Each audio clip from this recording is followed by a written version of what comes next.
Good morning and happy solstice, one of my favorite days of the year, and we're here to mark it live. It's going to happen. The solstice turning is going to happen while we meet. So we have some folks with us today who have worked hard to celebrate the solstice where they are. Worked hard, that's wrong. Who have loved hard celebrating the solstice in various ways. And I'm excited to introduce them to you. But first, I'll start with the regulars. Hey, Michael. Good morning, Meg. It's great to see everyone. Greetings from Peekskill, New York. This is Michael Tino. And soon to disappear behind the chalice is our trusty but ailing tech person, Jessica Star Rockers. Good morning. Happy solstice. I'm going to disappear here shortly, but I will be on Twitter and in the YouTube chat, and I will be on Facebook. So you can find me all those places, hashtag the VUU. So as we talk about the seasons turning, I wrote a solstice newsletter yesterday and said one thing that I love about the seasons is you can count on them. You can count on the days to get longer. You can count on winter to turn to spring in a way that I think a lot of us right now feel like we don't have a lot to count on in the human dimension of our lives in this country. I need to just name the tax bill that really was just, as my profile has said now for a while, a robbery, just a flat out robbery. And I don't know about you, but I am hoping to compost some of my anger in solstice ritual. I am being the guardian of the North, and I feel like I need all of that energy of the North to hold the wisdom of how to resist. So I think ritual can be an important part of resistance and of celebration and of deepening in. But let's start with the basics. Erica, what is the solstice? And will you please introduce yourselves? We have a lot of guests, so I've asked them to introduce themselves as they speak so that you can remember who was who. Hi, I'm Erica Barron. I'm the minister of the Unitarian Universalist Congregation of the Catskills in Kingston, New York. And I am also a priestess and minister in the Temple of Witchcraft. So I sort of have one foot in Unitarian Universalism and one foot in pagan community. So the solstice, our Earth is tilted on its axis relative to the sun, which means that as we go around the sun, the various parts of the Earth are either pointed towards the sun or pointed away from it. And we here in the Northern Hemisphere at the winter solstice are pointed as far away from the sun as we can get, which is why our days are so long. Our days are so short and our nights are so long.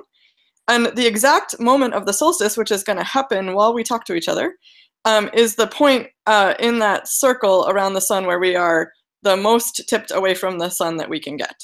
So starting this afternoon, or starting in just about a half an hour, we will sort of swing through that part of our orbit and start back the other way. Well, we're in one direction, but we're at the farthest point and we'll start coming back, which means the light will start coming back as we slowly tilt back towards the sun. And then, of course, at the other end of the cycle, we'll be tipped as close to the sun as we can get and all that light and warmth. So technically speaking, that is the solstice. Thanks so much.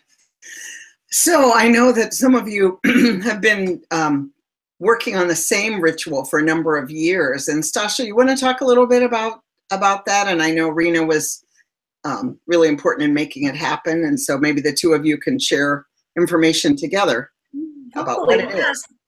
And so thank you. I'm really excited to be here. And extra special thanks to Lori for inviting me, because we're also connected through this particular winter solstice ritual. So I'm Stața Morgan-Appel, and I actually currently live in Edinburgh, Scotland right now. I used to live in the US. And 20 years ago this month, actually, it was the very first time that we did a winter solstice ritual that is what grew into a book and a CD called A Winter Solstice Singing Ritual. And the very first place that we did it, there he is. Yes, yay! Thank you, Lori. I have a very battered copy too. Lori's looks better than mine. So the very first time that we did it was at the Unitarian Universalist Church of Delaware County. Rina, did I get the name right? You have to unmute yourself, I think. I am unmuting me. Yes, this was a joint process. The Anachrystus Women's Chorus, which you were part of way back then, and the church decided we should do something together that combined words and music around the solstice. Yeah. And you and I were part of the original let's figure out what we're doing team. Yeah, yeah. So and by now, by 20 years ago now, we probably would have performed it already. And we did it 2 years in a row here in that pre-winter solstice singing rituals format, if you want to say that. So, Rina, do you want to introduce yourself, and then I'll talk a little bit. I was just thinking I didn't do that. I'm Rina Jurceka. I serve now, I didn't at that time, as the church administrator at the Unitarian Universalist Church of Delaware County. I've had one foot in paganism, and since about 22 years ago, a lot of feet in Unitarian Universalism for many, many years now. And this intersection is kind of what I love about all of this. So my buddy, when I was a new choir member, my buddy, her name was Julie Middleton, and she and I discovered just kind of through talking that we both had this dream of basically exactly what Rina said, sort of something that was a little bit more than, that wasn't just a concert and wasn't just a ritual, that was a ritual with lots and lots of music.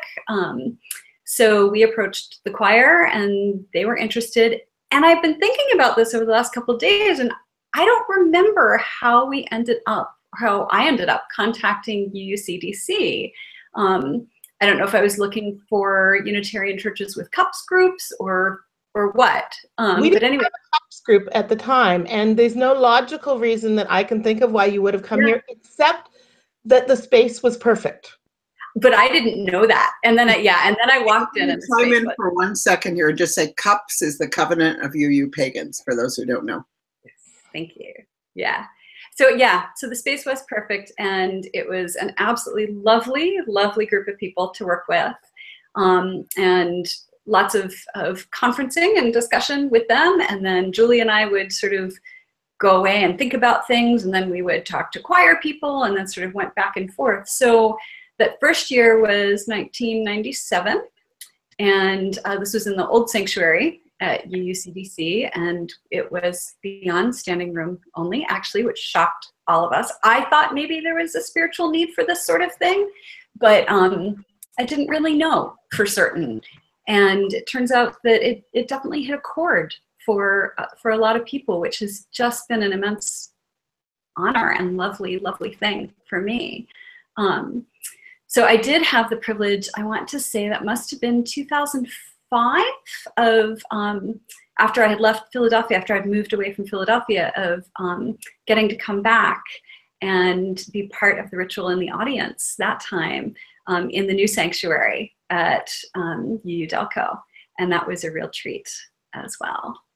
So 97, 98, 99, 2000, we did it with Anachrystus Women's Choir. And then the year after that, there was some interesting choir politics going on, and they were getting kind of uncomfortable with it. So a small group decided to do it, and we started working with the Delaware Valley Pagan Network, and worked with UUCDC a couple times more. And in 2002, actually right around summer solstice, published the book and CD. Julie was moving back to California, to Northern California, and neither of us could really figure out how she was going to do this by herself. And I said to Julie, well, you have to write down all of the bits that you do. And she said, well, you have to write down all the bits that you do. And somewhere in there I said, so not knowing the book and CD, this is something that other groups can buy and use to lead the ritual in other places. Is that?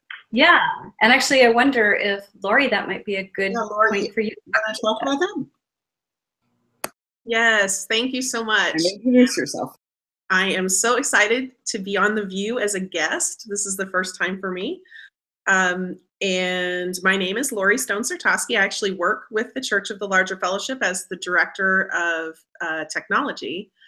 And I have been a participant and organizer of a winter solstice singing ritual in Indianapolis. I've been participating for about 12 years. They have been doing it here for 13 years, and I have been singing in it for about 7 years. So I took a year off this year. I'm just going to go and participate in the audience. I'm looking so forward to that tonight. But I want to say that, first of all, I love that I met Staťa on a completely unrelated Facebook group. That she is all the way across the pond, as it were, and I'm here in Indiana, and she's ministering to me through her music and through this this ritual and sharing it. I'm so grateful that you all published it, and I'm so grateful that our choir director stumbled upon it and found it and brought it to Indianapolis, because it nourishes me, it speaks to me and ministers to me, and that's what being part of the Church of the Larger Fellowship is about, is being able to have ministers all around the world being able to be in contact with you. So I just want to say a personal thank you and a little bit of fangirling to Staťa and everyone who helped birth it, including you, Rina. So thank you so much. I will say one thing about the book. You don't have to be a singer. That's the beauty of this thing. It is, and you don't have to be really well versed at like designing ritual. This thing has like full-on lesson plans and instructions and like what you need to gather ahead of time and how to like deal with all the little things that might come up. It's so good as far as the instructions. And for people who are not singers, it also comes with a CD that allows you to listen by ear rather than read these notes on a page that sometimes people don't understand how to do, but they can carry a tune if they hear it. So I want to thank you all for that accessibility aspect of the ritual as well. Laurie, you are just making me so happy because like all of the stuff that I had really, I'm going to try not to cry in a good way, because like all of the stuff that I was really hoping we would do with this, you're telling me that we have done. And I think one of the things, because something like this goes out the way it does, and you know, I don't know how it is for other people, so that's not feedback that I get very often. So thank you very much. That's extra meaningful, especially right now. So I really appreciate it. So Jessica would love to share with the viewers and listeners how to get this. So if you could put a website, we'll be happy to share that, or however you get it. I hear it's not available at Amazon right now. So yeah, I'll get that to Jessica so they can get posted. Yeah, she can tweet that out and put it in the Facebook group and everything else. Yeah, so I'm excited that we're actually coming towards the time of the actual solstice, and we thought rather than just only talk about it, why not actually mark it together and honor the moment of the turning. Many of us will be doing this tonight, but why not start when it's actually happening? So I think what we're going to do is Sasha is going to lead us in with a song, and then Erica is going to, I think, right? You look surprised. I totally thought, even though I was part of agreeing to that, so yes. Okay, all right. Then Erica's going to tell a story, and then Lori is going to lead us in another song. So wherever you are, feel free to sing along. We'll all be muted except the leader, so you won't hear our voices, but we'll be there marking this time. And if you have a candle handy and you want to light that at the turning time or whatever, feel free. So this is a song from a Winter Solstice singing ritual, from the part, so that ritual goes down into the dark and we spend some time together. The dark as a good thing, as a nurturing thing, as a nurturing place, as a fertile place for creativity and other things. So this is a chant by Anne Bearhart called the Solstice Chant. I'm not warmed up at all, so we'll see how this goes.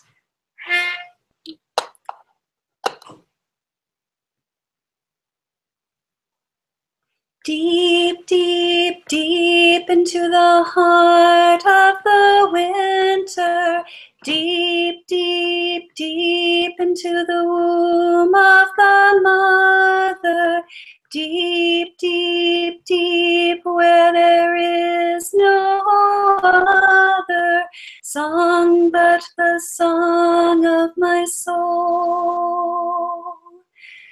Deep, deep, deep into the heart of the winter. Deep, deep, deep into the womb of the mother. Deep, deep, deep, where there is no other song but the song of my soul.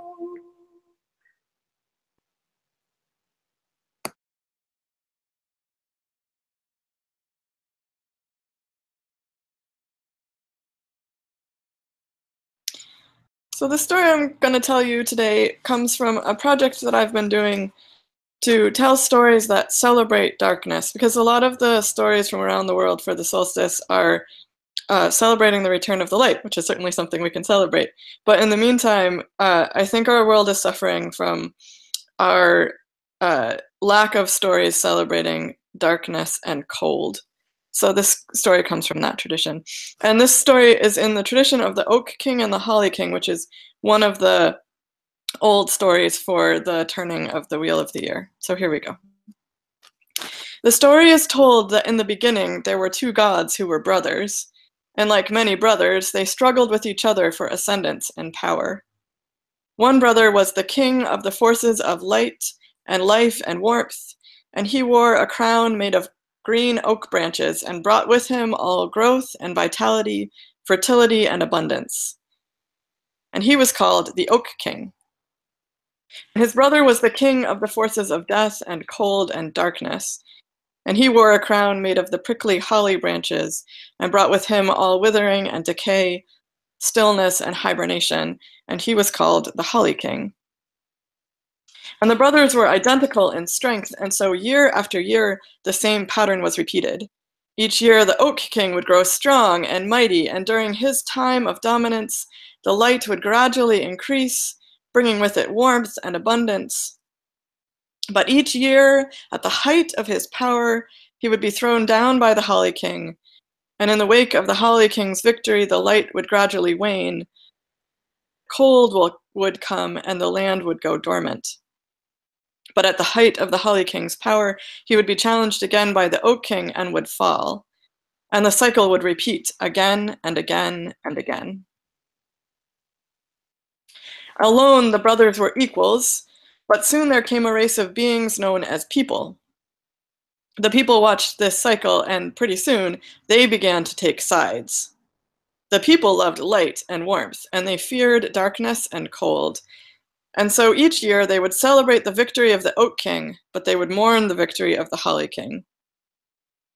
When the two struggled with each other, the people would lend the strength of their voices and their bodies, their minds and their spirits to the Oak King, but the Holly King was without their support. And so time went by. Over time, the people's adoration of warmth and light only grew, and so they began to invent ever new ways to find light in darkness and warmth in the cold. And finally, if they wished it, they could spend all of their time in the light they had created, and they could be warm all year long.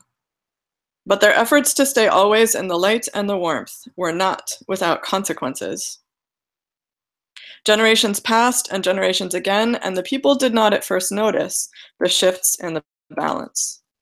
But finally, they could ignore it no longer. The people began to notice that darkness was disappearing from the land, driven out by the millions of lights the people had created. Animals, birds, plants, and even the people themselves began to suffer the effects of light unbalanced by darkness. But it was not just darkness that was disappearing. Too, and the whole world began to get warmer. Summer began sooner and lasted longer. Ice that had been frozen far longer than the longest memory of the oldest person in the land began to melt. Migrating birds and animals began to be confused about when to begin the migration, and plants found themselves rooted in climates that no longer supplied their needs. The air was changing, and the winds that had brought rain and taken it away again began to flow in unexpected directions, causing drought here and flood there. The people began to see their support of warmth and light over cold and darkness had altered the balance of the whole world. And they began slowly, one at a time, to realize that the Holly King was dying. And for the first time, this thought filled them with fear. What would happen if the balance continued to be destroyed? Could they even survive in a world without the Holly King? And in the world of the gods, the Oak King realized it too. And though they had been competitors all these many centuries, he also realized that he loved his brother deeply and could not live without him. The longest night came, and the Oak King and the Holly King met again, but this time the Oak King had no heart for the fight. He lay down his sword and spear and came open-handed to his brother, who was struggling just to stay on his feet. The Oak King wrapped the Holly King in a tight embrace, and he promised to set aside their enmity and help his brother heal. On the night when he usually claimed descendants, he realized that the world was already too warm and too light. And so he laid the great oak crown on the head of his brother, took his hand, and each supporting the other, they went out into the world to see what could be done to restore the balance.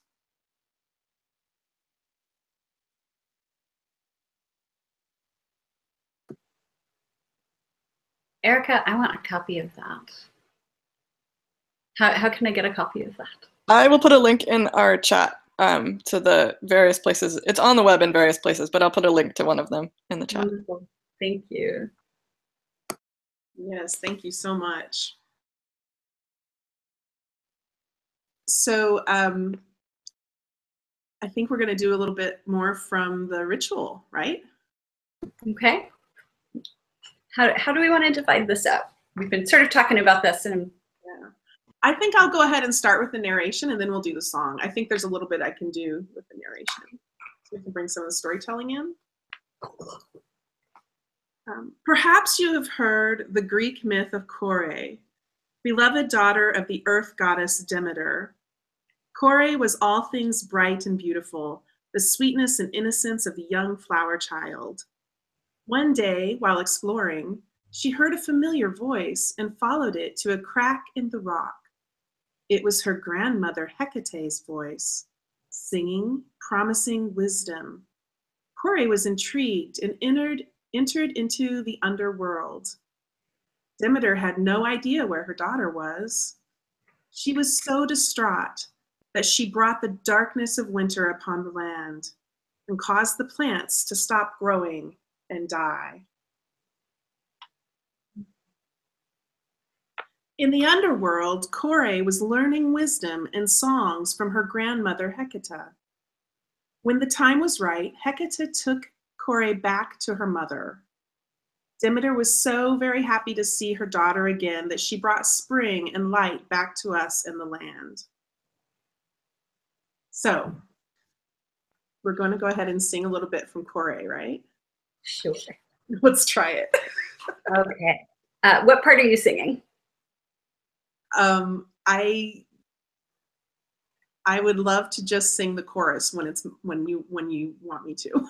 That sounds good. So, okay, go ahead. Kore, voe, kore, voe, kore, voe. Kore, bright and wild, summer's blessed child, spring incarnate and joy in bloom. Corn is reaching high, fledglings test the sky, life uprising from winter's tomb. Kore, voe, kore, voe, kore, voe. Kore walks in summer's garden, Kore dances in the rain. All around her, the earth astounds with how life abounds in each leaf and root. Songs they sing to her, fruits they bring to her, gifts unnumbered on every shoot. Kore voe, kore voe, kore voe. Comes the thresher to cut the grain. The leaves grow bright before they fall. The night grows long, the day grows weary, and life new grown begins to call. We are from our birth doomed to lie in earth. Kore, lead the way. Kore voe, kore voe, kore voe. Every seed becomes a promise. Kore takes them in her hands, into the earth, and into the darkness, and into the quiet lands. Kore leaves, and her mother grieves, and she sends the snow, the snow, the snow to cover the ground. Kore voe, kore voe, kore voe. Kore voe, kore voe, kore voe. Summer holds her breath. Life comes new from death. Kore evohe.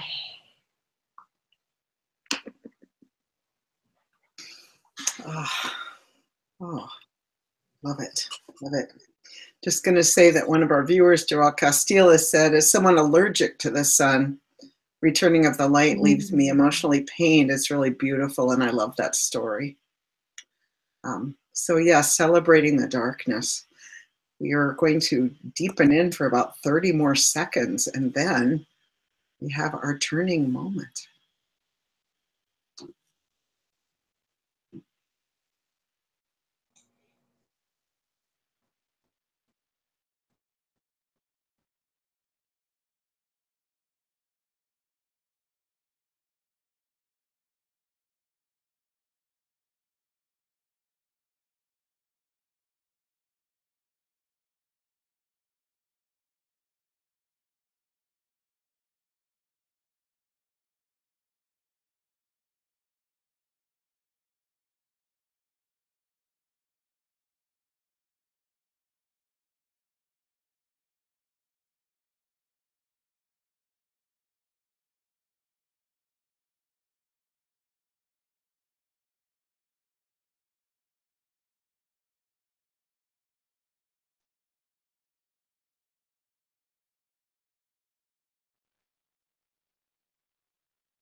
So at the turning moment in the ritual, we welcome back the light quite literally by lighting candles one after the other around whatever room you're in, and the light starts to come up in the room.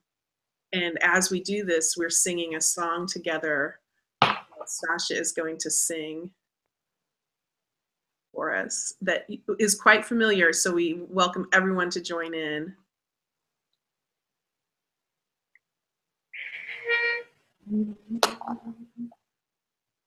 This little light of mine, I'm gonna let it shine. This little light of mine, I'm gonna let it shine. This little light of mine, I'm gonna let it shine. Let it shine, let it shine, let it shine. Everywhere I go, I'm gonna let it shine. Everywhere I go, I'm gonna let it shine. Everywhere I go, I'm gonna let it shine. Let it shine, let it shine, let it shine. Everyone I meet, I'm gonna let it shine. Everyone I meet, I'm gonna let it shine. Everyone I meet, I'm gonna let it shine. Let it shine, let it shine, let it shine. All around the world, I'm gonna let it shine, oh, all around the world. I'm gonna let it shine all around the world. I'm gonna let it shine, let it shine, let it shine, let it shine. This little light of mine, I'm gonna let it shine, oh, this little light of mine. I'm gonna let it shine, this little light of mine.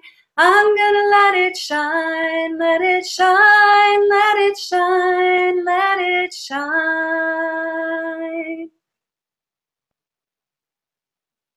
Blessed be. Whew. Blessed be. We have turned. The turning has happened here, online, and everywhere. So viewers and listeners, wherever you are, let it shine. I'm really interested in how these rituals impact people's lives, and what, you know, what kind of what difference it makes to honor the earth and the cycles of the earth. Stașa, what have you seen? You must have interacted with a lot of people through this ritual.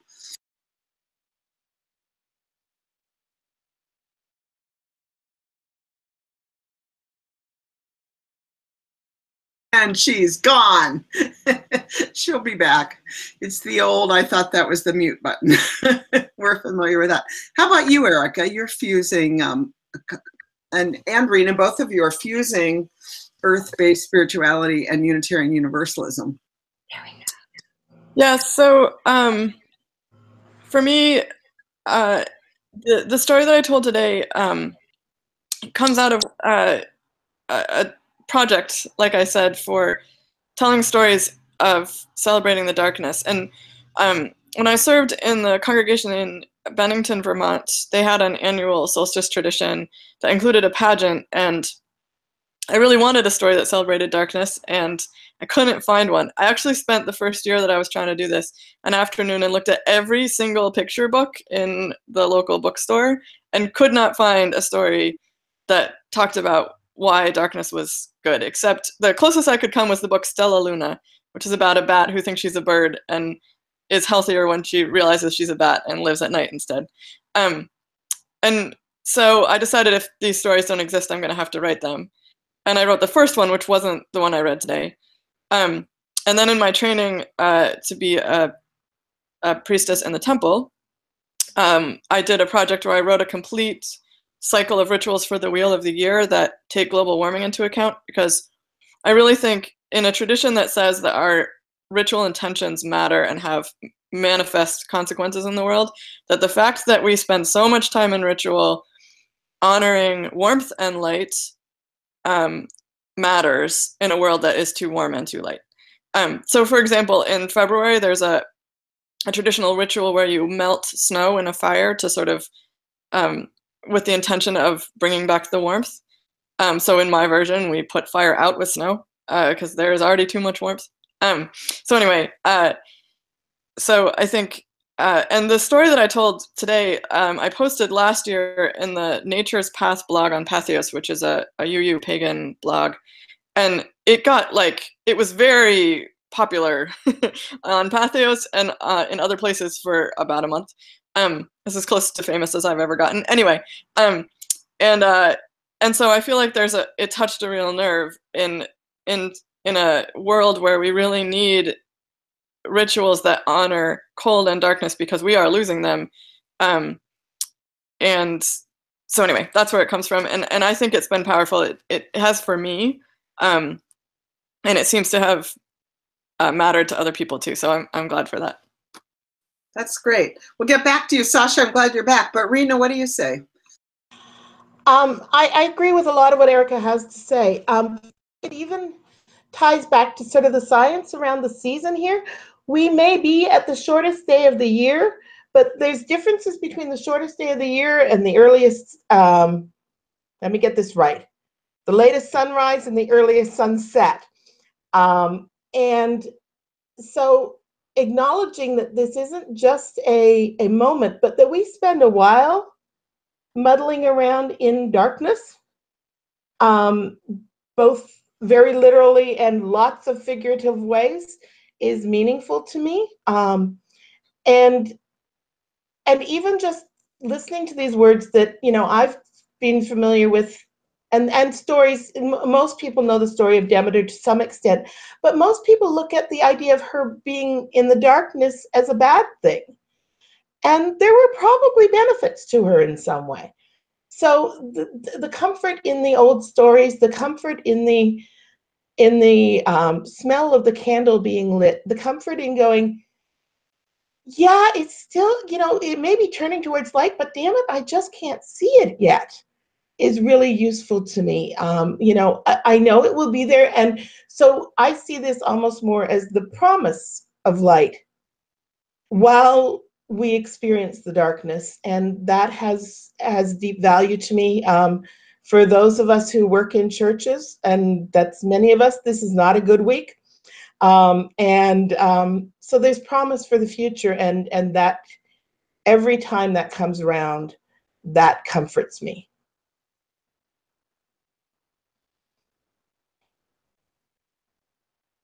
Thanks, Stașa. Okay, and I successfully turned my microphone back on without disconnecting myself. So I'm very excited about that. So a couple things. I wanted to go back to part of what Erica was saying. And Erica, a lot of what you were talking about is that we need darkness and we need coldness. One of the things that I think, so I'm a Quaker in the unprogrammed tradition, and I'm also a priestess and witch in feminist eclectic tradition of roses too. And one of the things that I think is a danger that is very tempting for a lot of us, certainly this is a thing with Quakers, and as Erica's pointing out, I think for a lot of traditions within witchcraft and other kinds of paganism also, is this idea that light is good and dark is bad. And one, it's simply not true. We really do need both, but also that there's a fair amount of racism inherent in the exclusive glorification of the light. One of the co-founders of my tradition is a biracial African-American and white woman. And one of the things that Quakerism is always struggling with is how to be more welcoming to people of color. And I know that the UUA has had a fair number of wrestles, especially this last year, around these issues too. So I think it's actually a really good thing, a positive thing, to look at how does our use of language and how reflect how we think, and how does how we think affect the people in our communities. So for me, being able to look at, acknowledge, understand, experience deeply in my body, not just in my mind, what is sacred about the velvet darkness is actually really, really important. So I did want to talk a little bit about that. I had three things. I don't remember what the third one was, but the second one, so the community where I did this for the first 8 years or so is in Philadelphia. And there's a family who came every year, wherever it was in the Philadelphia area. So sometimes they traveled quite a bit. They came to the very first one at the VUU Delco Church. And the two young children in that family were 2 and 3 at the time. So they literally grew up going to this, which made me really happy. Their dad gave us a bit of feedback that they let us use in the publicity for the book. So I'm just going to read what he said. His name is Jeff. And what he said was, when I notice myself mentally griping about how short the days are, I remember the lessons of the solstice ritual. Seeds grow in the dark, babies grow in the dark, and I can appreciate the darkness. And he's quoting from one of the readings in the ritual that is all about the magic that happens in the very depth of the dark. So, yeah. You know, this makes me think about Bill McKibben's book, Earth, EAARTH. And he's saying we should have a different name for this planet because it is already a different planet. It's not about the future. Global warming has already radically transformed the planet. And it made me think when I read that book, what is Earth with 2 A's? What is Earth-centered spirituality or ritual, and how is that different? How does that reflect the differences? And that's some of what you all are starting to talk about. Lori. Yes, and I would add to that a couple of things about particularly learning and starting to celebrate the solstice through the singing ritual is that singing in community is absolutely transformative for me.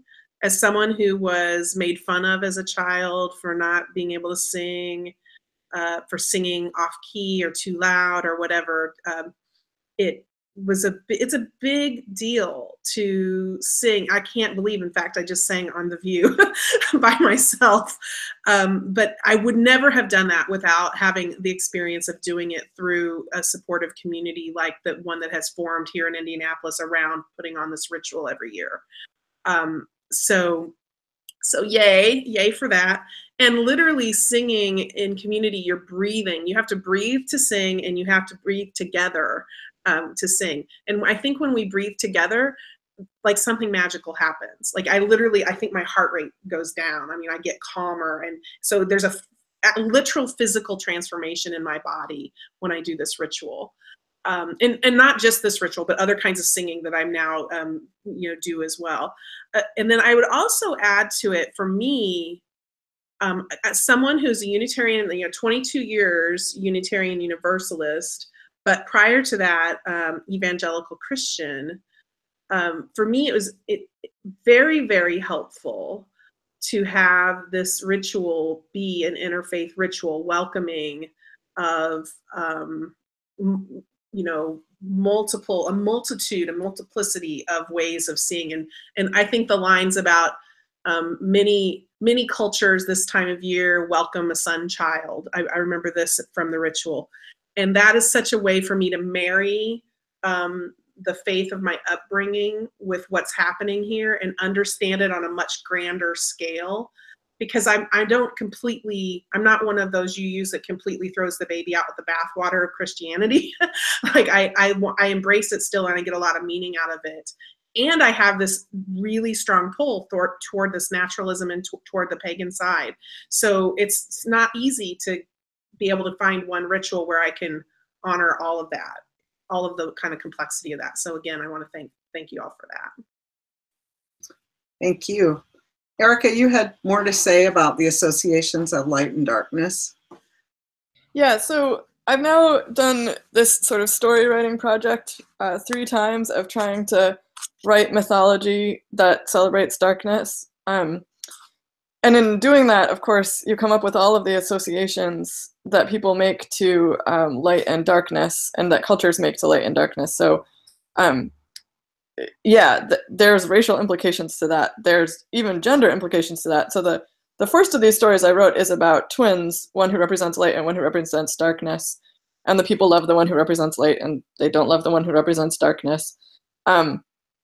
And then, various things happen, and they come to appreciate the one who represents darkness. But it was interesting to think about the gender of the twins, because often we also associate light with maleness and dark with femaleness. So in that story, I switched it, and the child of light is the girl, and the child of darkness is the boy.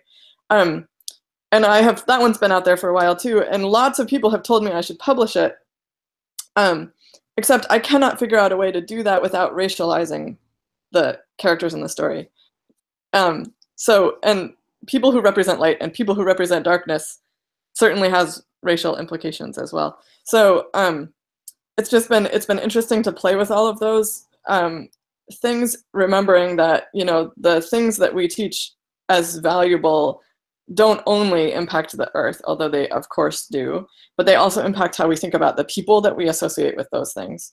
I think, and so it's important to remember as we tell stories, that the stories we tell have like, I guess this is the message I'm saying today. The stories we tell and the rituals we enact have actual real world manifestations. So if we only tell stories that celebrate light and warmth and men and white people, achieved a certain enlightenment, which often means people of a certain age. And we tell stories that denigrate darkness, cold, people of color, women, young people. That is going to matter in the world. And so we need to be careful about the stories that we're telling and tell stories that are balanced and that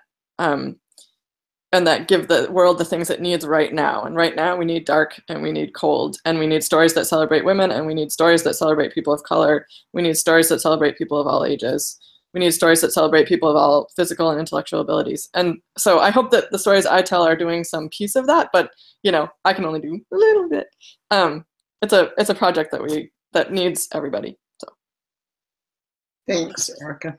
Here in Minneapolis at First Universalist, there's been a solstice ritual. I mean, I worked there in the 80s and it was going on then, and it's still going on. And it's the largest event of the year. The whole community comes. It's not a UU thing. It's packed.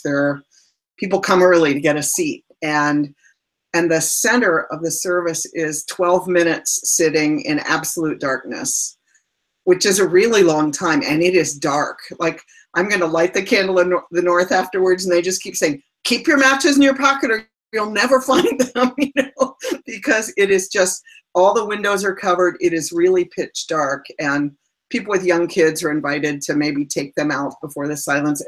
But it's so dark and so quiet, and that is incredibly nurturing to get to be together in that mode of not doing, but simply receiving the gift of the darkness and the silence. It's profound. And like I say, I mean, I think, Sasha, you said this fills a real need that people have. The fact that, 800 people are thronging to this thing every year, and there's, people outside the sanctuary who can't get in, and the balcony's packed. This is because we need this kind of nurturing and and especially this year. I must say, I've gone before, but this year I've been, since the election, I've just been like back to earth ritual. I've been ignoring it. I've been gardening, but I haven't been doing the ritual. And I think there's something about connecting myself to the power of the earth and the moon and the sun and the planets right now that I need, because when I look around on my planet, there is so much that is so upsetting every day that I just need a bigger holder. And for me, that's not God. For some people, that's God. For me, that's the earth. That is my deepest large connection. So, Stașa, yes. Yeah, I feel like what you're saying and what Erica was just saying before, that part of what that really is speaking to is, I think that particularly right now, it's very easy to get locked into binaries. And the political situation in the US, I'm not even going to talk about the political situation in the UK right now, because boy, is that interesting too, is very binary. And that I think one of the really important lessons of this is that is the both and. And I was thinking about this when when Erica was speaking, and about, yeah, it's not just men and women and boys and girls. What about non-binary people? What about people who don't fit into neat racial categories? What about, what about the both and? And for me, one of the most important things in my spirituality, in my spiritual life, and my spiritual growth in the decades that I've been doing earth-based spirituality has been not just sort of embracing the both and in my head, but really learning it in my body. And I just felt like both of you were speaking to that. So, yeah. Well, I feel like, something that we're looking for, many of us are looking for in this time is sources for our resilience. And, when we talk about resilience and adaptation, we see it. That we see it on our planet. The planet will survive humanity.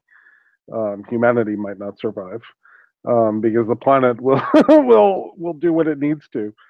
My personal winter solstice ritual of sorts has become spending an evening at the Cathedral of St. John the Divine in New York City every time this year. The Paul Winter Consort does a big winter solstice concert there every year, and I go with friends, and part of what they do is they have a whole part of their concert that leads you through the darkest night, through music and light and all sorts of beautiful things.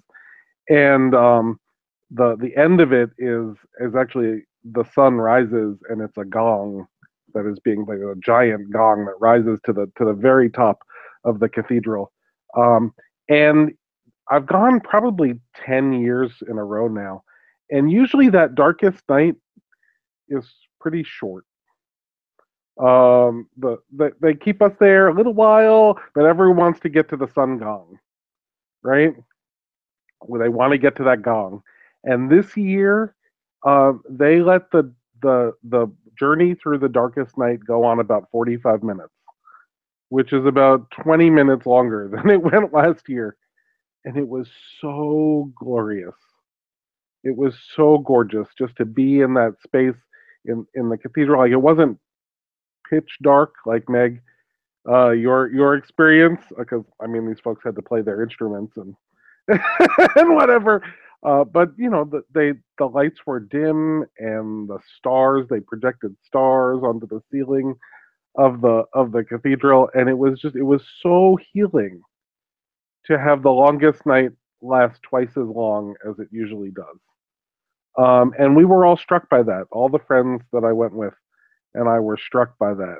Just how good it felt to be in that space for longer than we expected to be. And I think we lose so much when we're in a rush, to get back to the light.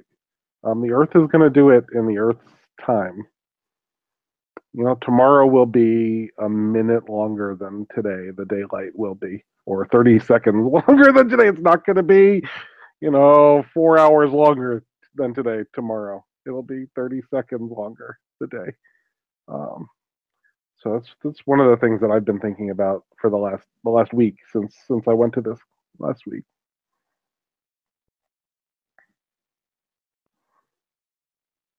I want to chime in also something that Meg said about when the people gather where you do the ritual, and that there's hundreds of people and they're waiting in the balconies. That has been the case here in Indianapolis as well. I see the solstice celebration not so much as the UU Church's celebration, but it is our biggest community outreach event of the year. And we have, in fact, the fire marshals came after last year's because we had to turn people away, and they got mad at us, so they called the fire marshals, and then the fire marshal redistricted or redesignated the property where we do this, and they took away 50.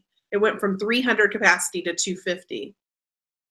Which we were already turning people away. So what we have done this year, and this is the first time we've ever had to do it, is we are actually holding solstice on 2 nights. So last night and tonight, so that we can, offer it to as many people as possible.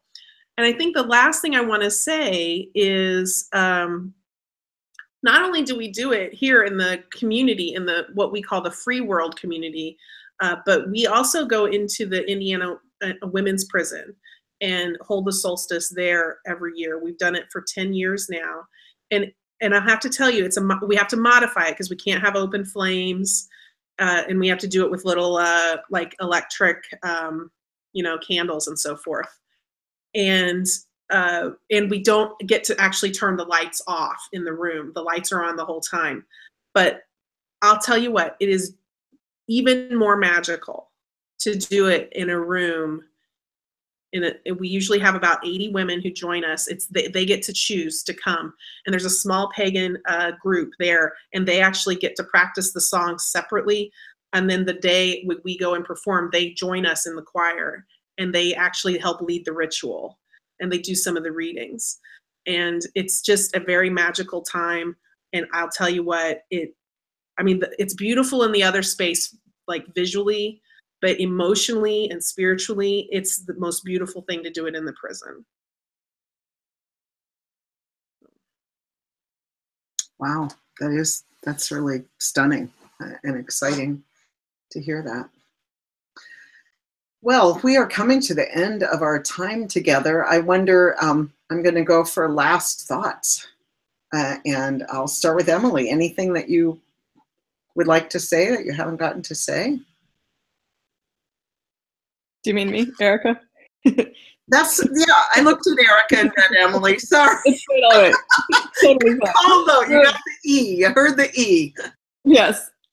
So I guess I would just like to say happy solstice and blessed Yule, and however you celebrate that, you find the stories and the rituals that will be meaningful to you in this time of darkness and as we celebrate the returning of the light. Let's see whose name I can butcher next. Michael, you got any last words? I really don't. This has been wonderful. It's such a gift to have a ritual on the VUU. So thank you all for bringing this and for sort of creating it on the fly here in our virtual living room. That's kind of what the VUU is for me. So thank you. Indeed, it's really lovely to be together and to actually celebrate and hear a little bit of this book that I'm now going to find. How about you, Sasha? I just butchered your name, didn't I? Did I? It's Stașa. You might have missed the T. Stașa, I forgot the T. Stașa. That's okay. We've been talking about a couple of specific winter solstice rituals. There are lots of different ways to celebrate the darkest time of the year. This is actually not the ritual that we do in my Wiccan tradition, believe it or not. So what Erica was saying about finding what speaks to you and what connects you with the earth where you are, I think, is one of the most important things. And I loved that we have gotten to do this in a way that together here today that's been experiential and cooperative and sort of like so many of the things that I love the most about ministry and about singing. So thank you all very much. And again, thank you, Laurie, for inviting me, because you're the one who made this connection. And Rina, thank you so much for doing this with me, because I said I would do it, but preferably if Rina came with me. So that's great. Well, thank you so much for being here. Erica is reminding us that there are great resources on the worship web, and Jessica will post that link. Lori, and then I know Lori and Rina have a song to close us out. And so if you'd like to say something first, the two of you, and then sing that song. Everyone, enjoy your solstice however you celebrate it, and Christmas and everything else that you're doing this year. Thank you so much for having us on today, and I was so grateful to be able to do some of this ritual with people from far across the world. I love that my personal and professional connections intersect this way. I also want to hold out how we, even this small gathering here, has done worship and coffee hour and everything all at once in an interfaith way, even, and how lovely that is, and what an interesting pause in the middle of the workday. Really a blessing. And good to call me back to the pause that is the solstice. That's really the nub of it, is the pause in between the in-breath and the out-breath is here in the solstice for me. So Stașa, thanks for dragging me in. Okay. And I hear that I misrepresented you as singing, so I apologize for that. Would somebody like to sing this song, the power song? Let's do it, Stașa.